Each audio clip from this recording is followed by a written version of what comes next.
kung sabihin nating nag-convene na yung senators, so the House prosecutors would have already been playing a role. Pwede bang ipa-contempt yung mga prosecutors kasi they are the respondents in the petition, and the VP can say, oh, they're acting in contempt of court. Hindi sila sumusunod. That's gonna be very difficult, because one, these are independent co-equal bodies now. Okay, so the Senate acting as an impeachment court might require them to address. Yun yung scenario na hypothetical na sinasabi mo. Tapos at the same time, yung respondante, sasabihin na dapat hindi na to matuloy kasi meron ng Supreme Court decision. Kung ikaw naman yung require pumunta, ano gagawin mo? Di ba?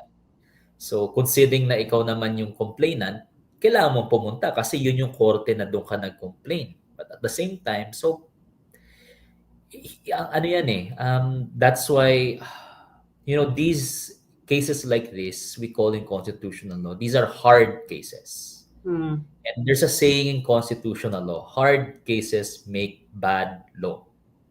Ang ibig sabihin nun na usually, signal yan kung kailan ka mag-judicial restraint.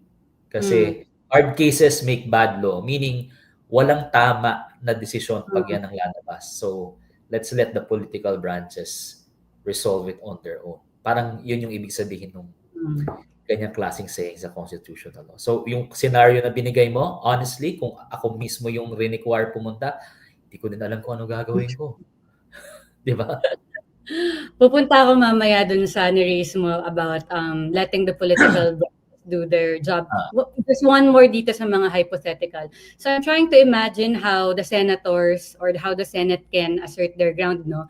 Paano yun mangyayari kung sinabi ng decision na number one, the Senate never acquired jurisdiction, and number two, the decision is immediately executory. So what's the wiggle room for the Senate to make some assertions?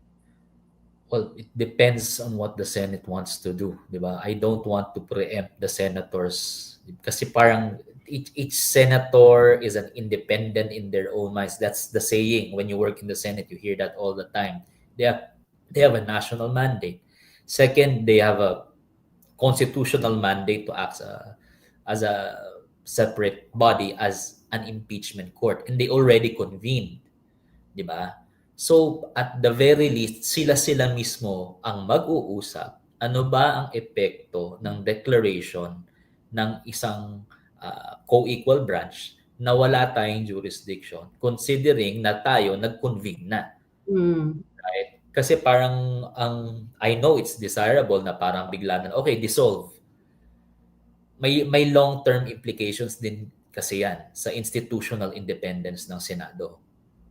Okay, so if you worked in the Senate, maintindihan mo na meron ding culture of being institutionally guarded ang Senate about its independence. It has defied precedents. Okay?